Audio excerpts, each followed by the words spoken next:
everyone, and welcome to URI TV's Campus Beat, the first show of 1992. I'm Mark Philbin. And I'm Shannon Moss. There's a lot going on at URI right now, this being its 100th year in operation. And we're going to show you some of the centennial celebration. The birthday began with a flag raising ceremony in mid-January. President Carruthers hoisted the centennial flag up the pole with Old Glory and the hope of Rhode Island. It was a cold day on the Kingston Quadrangle, and the crowd in attendance was mostly media and URI faculty. It was surprising that more students weren't at the ceremony, especially since there was plenty of free coffee and URI birthday cake. President Carruthers canceled his formal inaugurational celebration in the wake of budget cuts, but he did deliver a speech at the convocation ceremony.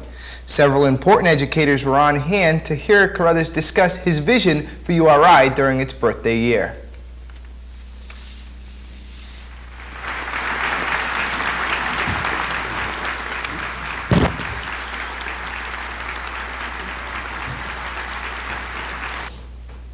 The university is having a big birthday, a once-in-a-lifetime birthday, and we would not want to skip that party entirely.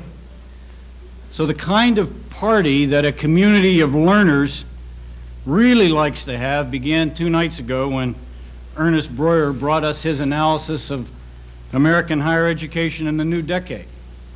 And it continued last night with Brian Dickinson and Senator Pell, who made an extraordinary appearance among us last night. Admiral Turner, Admiral Strasser, and Daniel Shore probing the New World Order, or as Daniel Shore would have had it, the New World Disorder, being created around us with dizzying speed even as we speak. And so the party goes on the next 2 weeks as we explore the future of the environment, the arts, international business, our increasingly diverse American culture, and finally ourselves again, the emerging American university. It should be a month to give us grist for debate and discussion to last the year.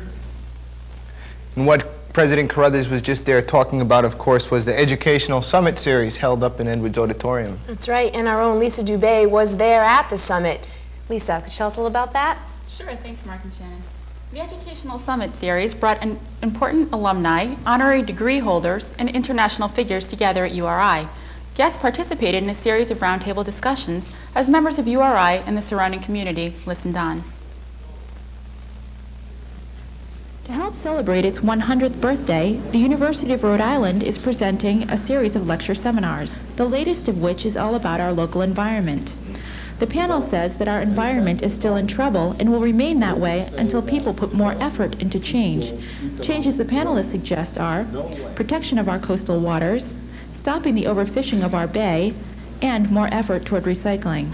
But human resource professor Steve Olson says the solution to these problems exists, but it's up to the people to make the change. The example that came up was, why aren't people using the cans where you're supposed to sort paper, recyclable paper, non-recyclable paper, and cans? That is up to everybody. The president of URI, Robert Carruthers, says his students are making that effort. The winds of change are moving in the direction that these students are advocating.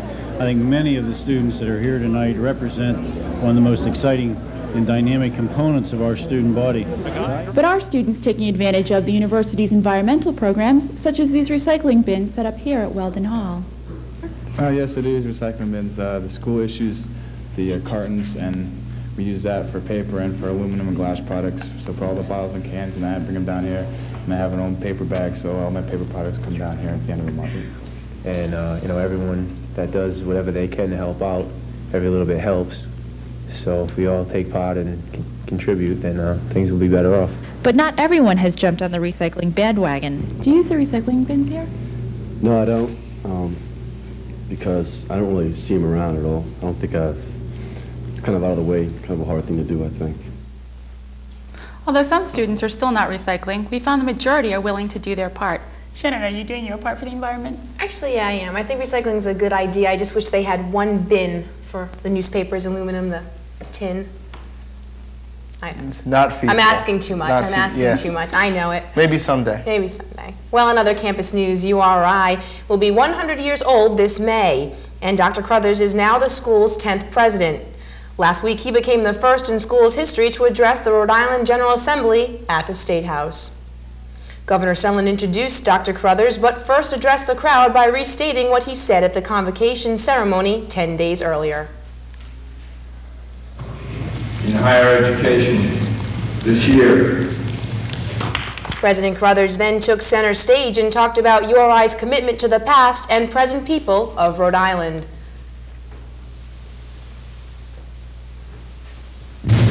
The university is an institution created to serve the people of Rhode Island, the industrial classes, as the chartering legislation would have it, the sons and daughters of farmers and factory workers, sailors and shopkeepers, the extraordinary, ordinary people who built this state and built this nation. A scholar and poet, Carruthers has a unique vision for URI, one that will combine students and faculty together in research teams. The president's vision looks to make URI the standard for public higher education. And it will be better yet. It remains my goal to build a public university that can provide to our daughters and our sons the very finest education America has to offer, the standard by which public higher education in this country will someday be measured. And then there was Jim Curry, a candidate for Student Senate President. Curry was trying to show support for URI, but they wouldn't let him hang his signs in the balcony. In the environment, natural resources professor Tom Husband traveled to Brazil last year with a bunch of URI students. In association with scientists and students from University in Sergipe, Brazil, they discovered and studied inhabitants of Brazil's northern Atlantic rainforest.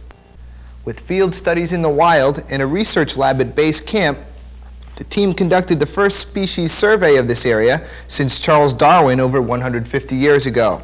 And Dr. Husband says their efforts will help motivate preservation. What we're doing right now is alpha level research, which is exactly that. We're just doing an inventory, we're finding out what animals live there, and that will give us some ammunition for preservation efforts in the future, because we can point to the fact that animals like the white-winged cotinga, a very rare bird, exists there, and perhaps some new species of individuals, of organisms live there that can help us, or they might be flagships in a conservation effort. To collect their specimens, the group spent an entire month trapping critters of the forest in a variety of different ways. Yeah, a lot of different types of trapping techniques, because we were going for a broad spectrum of animals, everything from reptiles and amphibians to mammals and birds. So we used mist nets to capture birds and mammals. We used a variety of traps, Sherman traps, small mammal traps, medium-sized mammal traps, and even a large cat trap that we took down that was donated by the Roger Williams Park Zoo. Among the animals captured, some were extremely rare or possibly new species. Once collected, specimens were measured and fully examined, and regrettably, they had to be killed for study and transport. Unfortunately, we can't bring live animals back, and there are certain things with specimens that we just couldn't do with live animals. In some cases, we have to look at the fissures or the way that the bones of the skull are formed together, and in other cases, we have to look at the length of certain bones or internal anatomy of the animals, and you really can't, obviously, you can't do that with live specimens. What we do is release about 60% of the animals that we capture, and about 40% we take as specimens for our collection. That collection is not really ours. They go to the Harvard Museum of Comparative Zoology, and they stay there for other scientists to look at in addition to us. At the Harvard Museum, scientists are working to discover whether some of Husband's finds are new species or members of existing species thousands of miles out of their natural range. Then we go to the actual collections that are at the Harvard Museum of Comparative Zoology. And some of those animals were collected back in the 1800s, some of them, of course, this century. But we do comparisons of the skins and the skulls and other bones of those animals with the ones that we found in Brazil.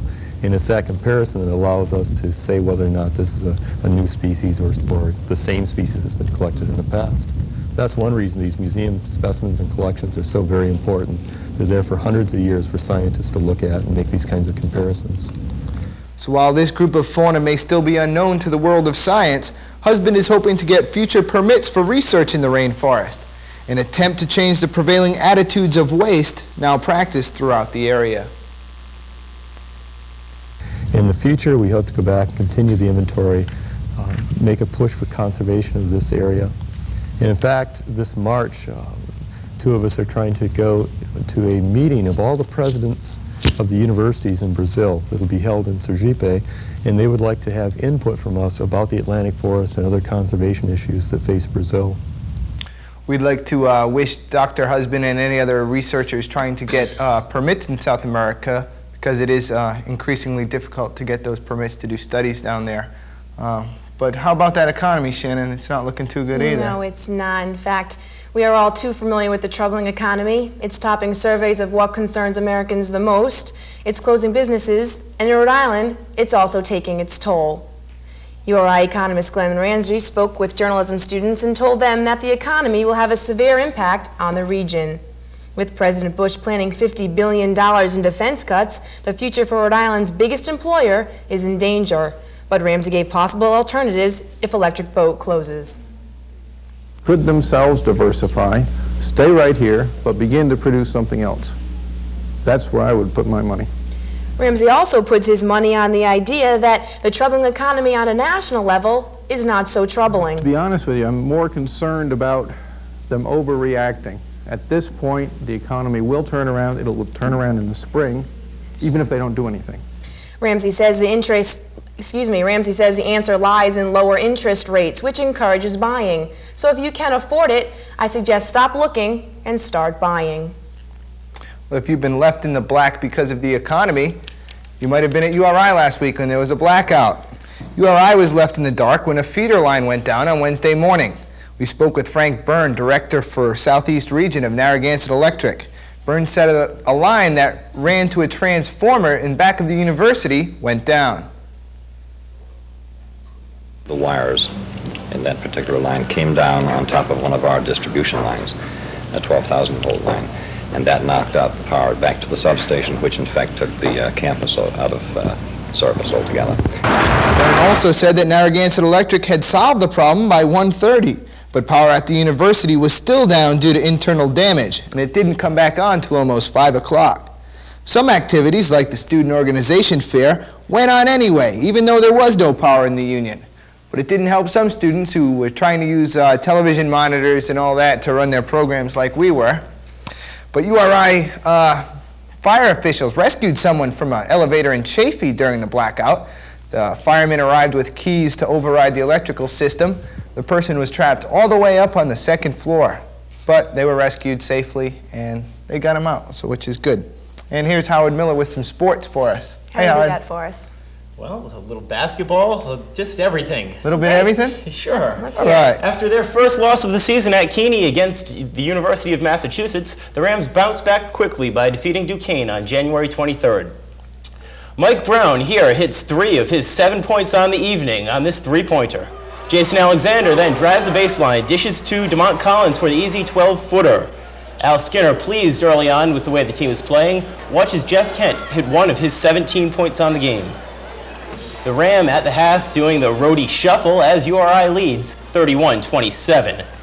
Keeney welcomed the Cranston boys drill team to the game, and they looked on as Andre Samuel hits this easy layup as the second half opens and URI began to pull away. Mike Brown leads a fast break, dishes to Carlos Easterling, but he misses. Andre Samuel is there for the follow.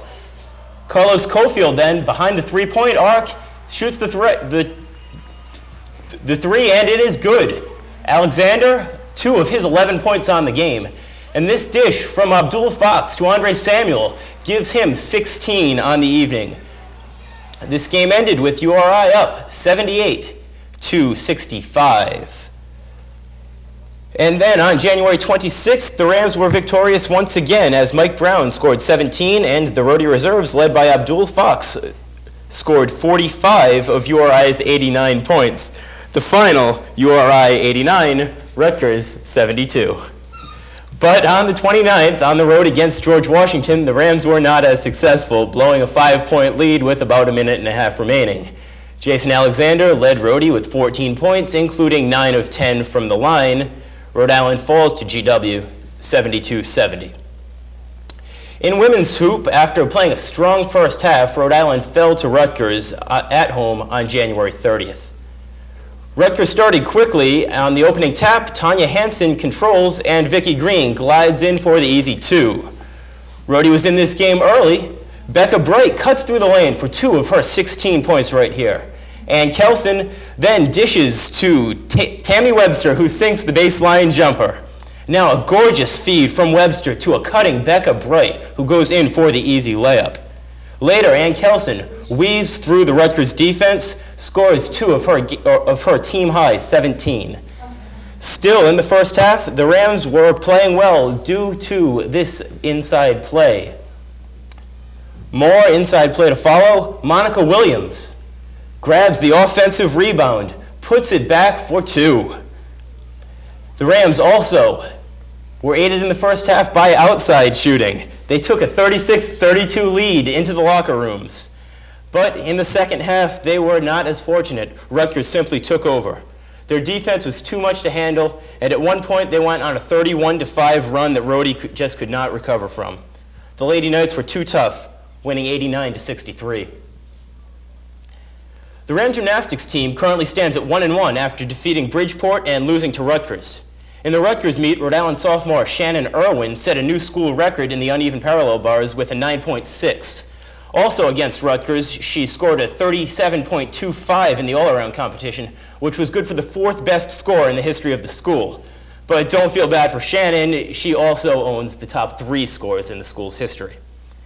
Quickly turning to swimming for a moment, the men's team now stands at 4-4 and is preparing for the ECAC championships and the New England championships, where they have already qualified 34 swimmers. The women stand only at 2-7, but they too are preparing for the New Englands, and they have qualified 14 swimmers. And finally, in men's track, Rhode stands at 3-0 after starting quickly. They recently won a tri-meet, defeating Central Connecticut and New Hampshire. In that meet, sprinter Shundell Hicks set a school record by running the 55-meter dash in 6.2 seconds. Congratulations go out to Shundell, and that's a look at sports. I had a little Thanks, problems with Howard. those graphics today, huh? Yeah, we might be doing that over, but we'll see how it works out. Well, sounds good. Thank you, Howard. Well, we'd like to run a little URI TV promo for you folks watching. It may give you an idea of what we do and how we can get such quality programming over the airwaves. Programming. Thank you, Mark. So you be the judge, and if you want to give us comments, we're located in the Memorial Union, located in the Memorial Union, There you go. 3rd floor upstairs, down the hall from WRIU.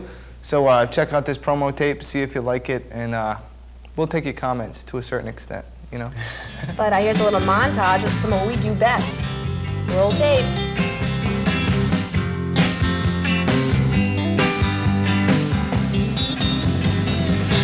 My money's on the bar, and I'm drinking again. Her house is not that far, I could get there if I ran. She's gone out to see with another man. Meanwhile, I'm Bloody Mary is holding my hand, and I don't wanna know taking you for what's worth to me.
Well, thank you for watching that, and welcome back.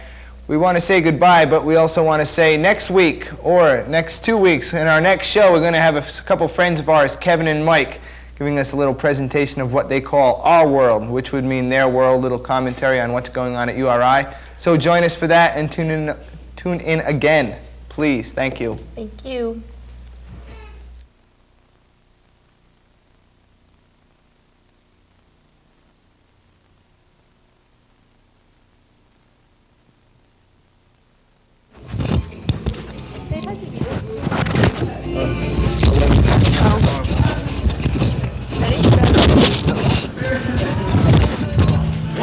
Where is he? I followed it, didn't I? No, you're just looking up at the monitor. Look at where the camera is. It doesn't look like that camera's on me. Paul, I didn't follow this. Where? And I can see everything when I'm looking. Oh, You're sports, man. I can't do that again. Yeah, well, maybe we can do it. Oh, yeah. I have all these graphics. I was like, I said advanced graphics. It's got to put the graphics back. The only problem was That's why I'm only doing this half the time. I said advanced graphics. That's why you're on next week. No, I had already done this because I had my list and I was like, okay, basketball, I'm in that. Okay. And then you said okay. Yeah. What happened on those graphics? I don't know what happened. You were fine. Alright, you did I could look at the wrong camera thank one you. more time. Try double spacing. I'll show you how to double space on the back side. I'll show you how to double Yeah, I space. know. I needed that. I needed that a lot. What, double space? Yeah. It's funny because you can see your eyes moving. Where's my juice before I fall over? You gotta shut the mics off, too. Oh, actually, we kept them up so we can get the music too. Oh, now you.